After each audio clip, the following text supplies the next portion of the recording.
Hello students, मैं गुलाब सिंह हमारे अपने यूट्यूब चैनल ओजे क्लासेज में आपका फिर से हार्दिक स्वागत करता हूं दोस्तों।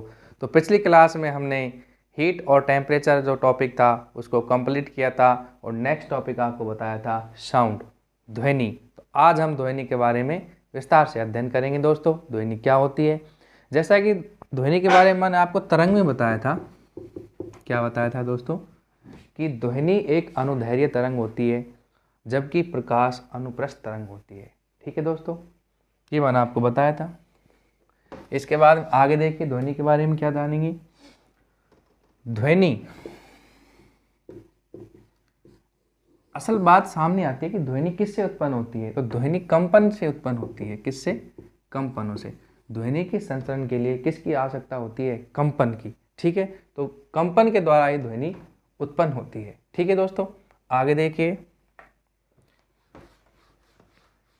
तो ये टॉपिक्स आप इसमें लिखेंगे, हेडिंग डालेंगे। सबसे पहले ध्वनि। ठीक है दोस्तों, इसमें कुछ पॉइंट्स लगा के लिखेंगे।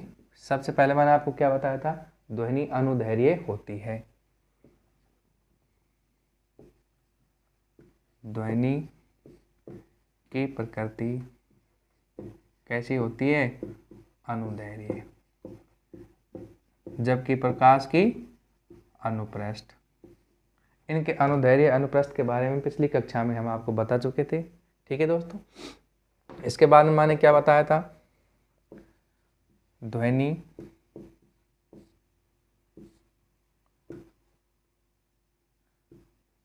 ध्वनि किससे उत्पन्न होती है? कंपन से। ध्वनि कंपन से उत्पन्न होती है, अर्थात ध्वनि के संचरण के लिए किसकी आवश्यकता होगी? कंपन होगी। लिखेंगे, अर्थात ध्वनि के संचरण के लिए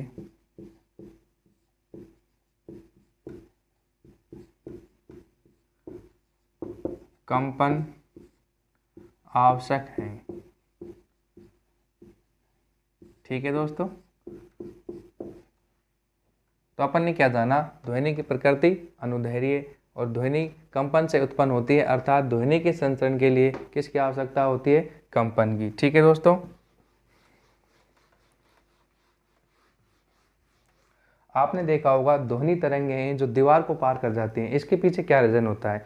ध्वनि तरंगे दीवार को पार कर जाती हैं क्योंकि दोस्तों ध्वनि तरंगों में किसका गुण नहीं पाया जाता है? पोलराइजेशन, ध्रुवण का गुण नहीं पाया जाता है। जबकि जो ध्वनि तरंग होती है इसमें विवर्तन का गुण प्रकाश की तुलना में अधिक पाया जाता है। ठीक है दोस्तों, तो ये भी लिखेंगे कि ध्वनि दीवार को भी पार कर जाती है। अरे किसको पार कर जाती है? दीवार को। क्योंकि अभी बताया था, क्योंकि इनमें किसका गुण नहीं पाया जाता? ध्रुवण, इसको इंग्लिश में क्या बोलते हैं? पोलराइजेशन। क्योंकि इनमें ध्रुवण का गुण नहीं पाया जाता है। ठीक है दोस्तों,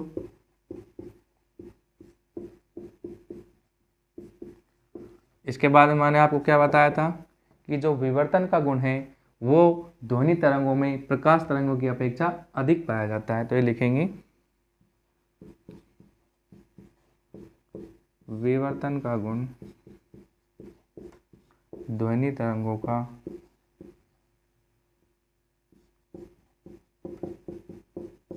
अधिक होता है।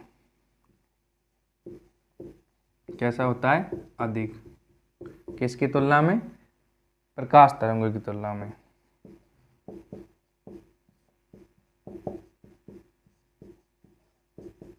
ये लिख दिया। ठीक है दोस्तों, आया यहाँ तक समझ? तो मैंने आपको क्या बताया कि ध्वनि दीवार को पार कर जाती है। उसके पीछे क्या कारण होता है? ध्वनि की पोलराइजेशन, ध्रुवण का गुण नहीं पाया जाता है। ठीक है दोस्तों, विवर्तन का गुण ध्वनि तरंगों में पाया जाता है और वो भी अधिक पाया जाता है प्रकाश तरंग की तुलना में। ठीक है दोस्तों, इसके बाद में आगे देखिएगा इसके बाद में अगर ध्वनि तरंगों का वेग की बात करें, वेग किसका, ध्वनि तरंग का, तो निर्वात में देखते हैं, निर्वात में ध्वनि तरंगों का वेग कितना होता है, 0। तो दोस्तों ये एक इम्पोर्टेंट लाइन है कि निर्वात में ध्वनि तरंगों का वेग 0 होता है, जबकि निर्वात में प्रकाश तरंगों का वेग कितना होता है, 3 × 10⁸ मीटर पर सेकंड होता है। ये लिखेंगे, निर्वात में प्रकाश तरंगों का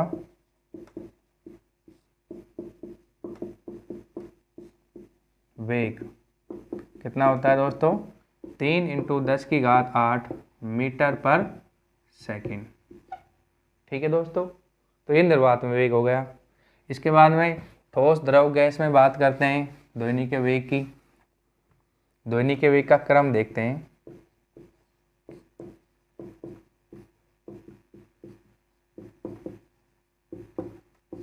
देखिएगा, तो दोस्तों जो ध्वनि का वेग होता है, एक ठोस और द्रव गैस में देखते हैं। ठोस में ध्वनि का वेग ज़्यादा होता है, उससे कम द्रव में होता है, उससे कम गैस में होता है। निर्वात में कितना होता है, 0 होता है। ये लिखेंगे, इस तरह से लिख लो, ठोस में अधिक, उससे कम द्रव में, उससे कम गैस में, और सबसे कम निर्वात। निर्वात में कितना, 0। ठीक है दोस्तों, आया यहाँ तक समझ में? आगे देखिएगा,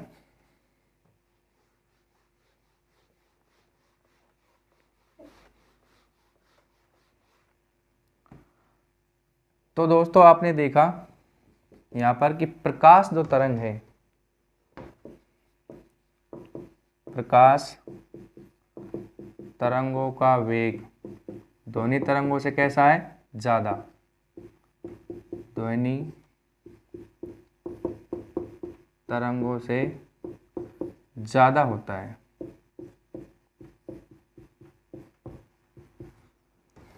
क्या बताया दोस्तों मैंने आपको, फिर से देखें कि प्रकाश तरंगों का जो वेग होता है वह ध्वनि तरंगों से कैसा होता है, ज़्यादा होता है। इसलिए दोस्तों आपने देखा होगा जो बिजली की चमक होती है वो हमें पहले दिखाई देती है, उसके बाद में उसकी गर्जन सुनाई देती है। ठीक है दोस्तों, इसका उदाहरण लिखेंगे, इसी कारण बिजली की चमक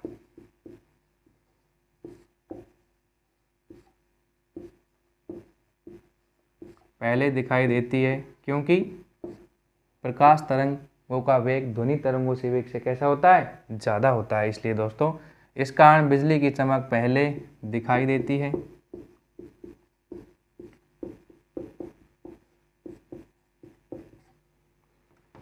और गर्जन बाद में।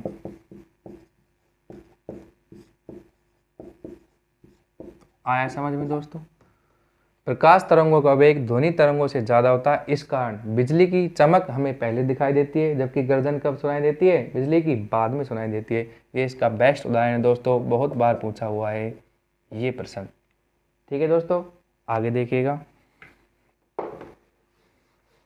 इसके बाद में देखते हैं कि जो ध्वनि तरंगों का वेग होता है वो किस किस से डिपेंड करता है, किस पे समानुपाती होता है। ठीक है दोस्तों, तो देखेंगे ध्वनि तरंगों का वेग, ध्वनि तरंगों का वेग। अब देखिए दोस्तों, ध्वनि जो तरंग होती है ये तापमान के समानुपाती होती है। अगर ताप देखें, तापमान,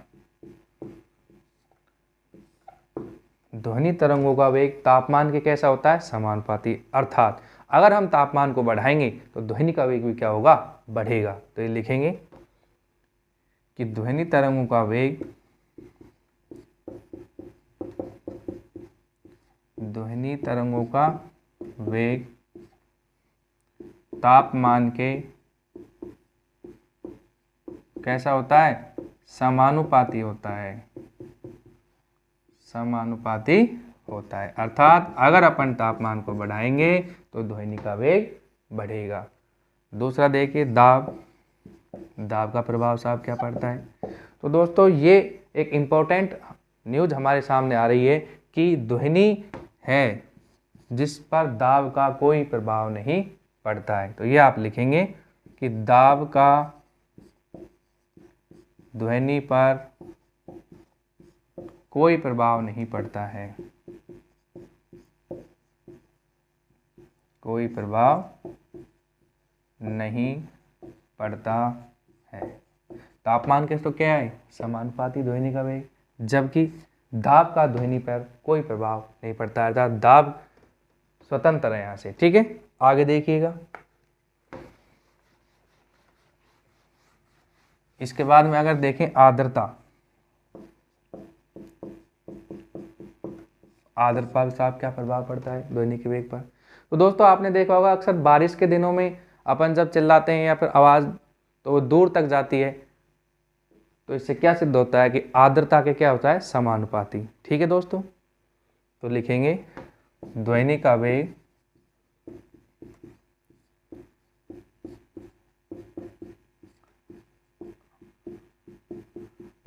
आर्द्रता बढ़ाने पर बढ़ता है, यानी कि शुष्क में ध्वनि का वेग कैसा होगा, कम, और आर्द्रता में कैसा होगा, ज़्यादा। ठीक है दोस्तों, इसका बेस्ट उदाहरण मैंने आपको बताया था बरसात के दिनों में जब अपन देखते हैं आवाज़ अपनी दूर तक जाती है। ठीक है, आगे देखिएगा दोस्तों।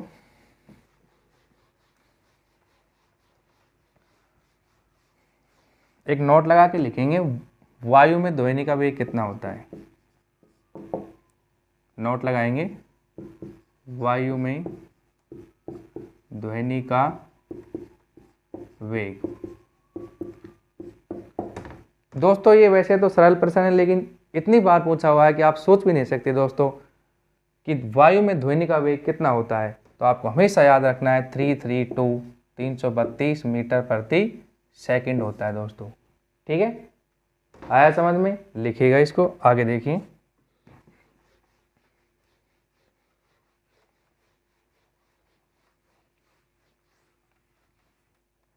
दोस्तों एक चीज़ और होती है, ध्वनि जब तरंग होती है एक माध्यम से जब दूसरे माध्यम में जाती है तो उसकी चाल और तरंग दैर्घ्य वेवलेंथ चेंज होती है, लेकिन उसकी आवृत्ति पर कोई प्रभाव नहीं पड़ता है दोस्तों। आया समझ में, उसकी क्या चेंज होगी, चाल और तरंग दैर्घ्य,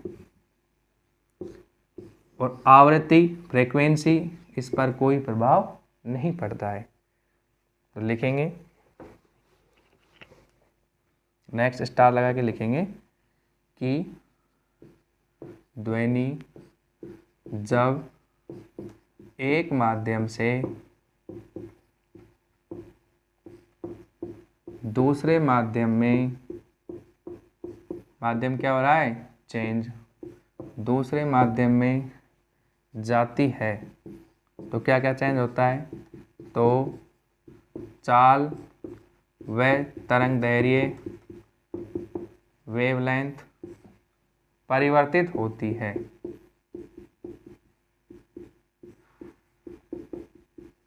ठीक है दोस्तों, तो मैंने आपको बताया कि ध्वनि जब एक माध्यम से दूसरे माध्यम में जाती है तो चाल और तरंग दैर्घ्य परिवर्तित होती है, लेकिन उसकी फ्रीक्वेंसी पर कोई प्रभाव नहीं पड़ता है, अर्थात उसकी आवृत्ति सेम रहती है, लेकिन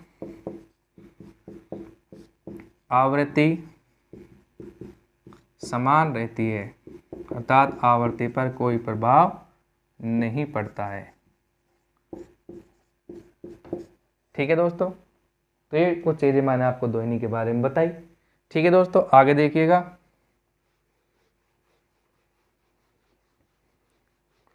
नेक्स्ट देखेंगे ध्वनि तरंगों से संबंधित कुछ पद देखेंगे कि आयाम क्या होता है, आवर्तकाल होती है, ये क्या होता है। तो लिखेंगे, इसको भी यूज करते हैं, जब देखिएगा ध्वनि तरंगों से संबंधित पद। ठीक है दोस्तों, पहला देखेंगे इसमें आयाम क्या होता है। आयाम को किससे दर्शाते हैं, ए से। ठीक है दोस्तों, तो ध्वनि तरंगों का जो अधिकतम विस्थापन होता है वो क्या कहलाता है, आयाम। इसे किससे दर्शाते हैं, ए से। ठीक है दोस्तों, लिखेंगे ध्वनि तरंगों का अधिकतम विस्थापन आयाम कहलाता है। लिखेंगे ध्वनि तरंगों का अधिकतम विस्थापन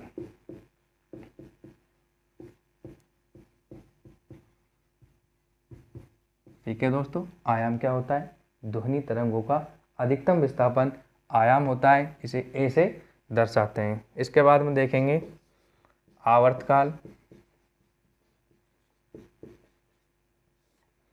जिसे टी से दर्शाते हैं। ये क्या होता है, आवर्तकाल क्या हो जाएगा, एक कंपन में लगा समय क्या कहलाता है, आवर्तकाल। एक कंपन में लगा समय क्या कहलाता है, आवर्तकाल कहलाता है।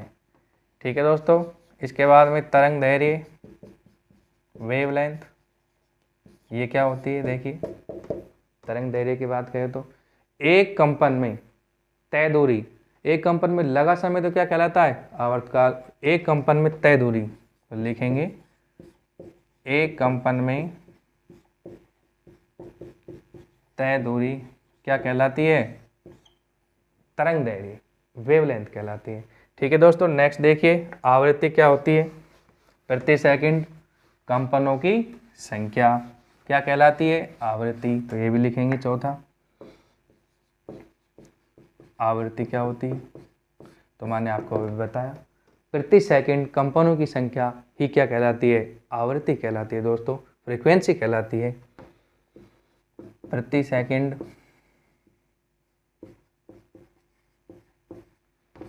सेकंड कंपनों की संख्या, ये क्या कहलाती है, आवृत्ति।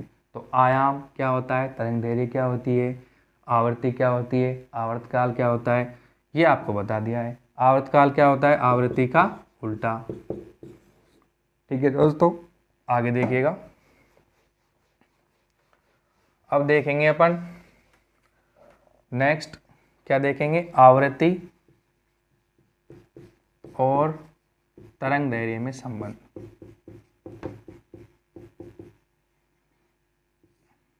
ठीक है दोस्तों, तो नेक्स्ट अपन देखेंगे आवृत्ति और तरंग दैर्घ्य में क्या संबंध होता है। देखिएगा, एक चीज मैंने आपको बताई थी, वेग क्या होता है, विस्थापन बटे समय। विस्थापन में परिवर्तन की दर वेग बताया था मैंने आपको, वेग में परिवर्तन की दर को त्वरण बताया था, संवेग में परिवर्तन की दर को बल कहा था। अब देखिए ध्वनि का वेग, ध्वनि का वेग क्या हो जाएगा, तरंग दैर्घ्य बटे में आवर्तकाल। ठीक है दोस्तों, ध्वनि के वेग को किससे दर्शाएंगे, v से, तरंग दैर्घ्य को लैम्ब्डा से, आवर्तकाल को t से। ये हमारे पास सामने आया कि ध्वनि का वेग क्या होता है, लैम्ब्डा अपॉन टी। दोस्तों v बराबर क्या है अपने पास, लैम्ब्डा अपॉन टी। मैंने अभी आपको बताया था आवर्तकाल का अपोजिट क्या होता है, आवृत्ति होती है, और आवृत्ति का अपोजिट क्या होता है, आवर्तकाल। तो यहाँ से देखेंगे दोस्तों, v बराबर अपने पास क्या निकल के आया था, लैम्ब्डा अपॉन टी। तो 1 अपॉन टी ये क्या हो जाएगा, आवृत्ति। इसको किससे डिनोट करेंगे, म्यू से। तो देखिए v बराबर क्या हो जाएगा, म्यू इंटू लैम्ब्डा। ठीक है दोस्तों, अगर यहाँ से आवृत्ति का मान निकालेंगे तो v अपॉन लैम्ब्डा हो जाएगा। इसके बेस पे न्यूमेरिकल हम आपको कल की क्लास में कराएंगे, आवृत्ति बराबर क्या होता है, v अपॉन लैम्ब्डा। आज यहाँ तक बहुत है। ठीक है दोस्तों, तो आज की क्लास में हमने क्या सीखा, ध्वनि के बारे में सीखा, ध्वनि का वेग किस किस पर डिपेंड करता है उसके बारे में सीखा, और आवृत्ति क्या होती है, आयाम क्या होता है, तरंग दैर्घ्य क्या होती है, इनके बारे में सीखा। ठीक है दोस्तों, इनका एक रिलेशन निकाला अपन ने, आवृत्ति बराबर क्या होता है, v अपॉन लैम्ब्डा। ठीक है दोस्तों, इसके बेस पे कल आपको क्वेश्चन कराएंगे। उसके बाद में आपको श्रव्यता का परिसर बताया जाएगा, अपश्रव्य श्रव्य तरंग उनके बारे में बताया जाएगा। ठीक है दोस्तों, आज की क्लास को यहीं पे विराम देते हैं। तो दोस्तों इसी तरह की वीडियोज़ पाने के लिए आपको क्या करना होगा, हमारे टेलीग्राम चैनल ओजे क्लासेस को सब्सक्राइब करें, ठीक है दोस्तों। और इस वीडियो को लाइक करें, शेयर करें, कमेंट करें। और अगर दोस्तों इसी तरह की वीडियो चाहते हो तो आप नोटिफिकेशन को ऑन करें, ठीक है दोस्तों। Thank you for watching this video. Okay दोस्तों।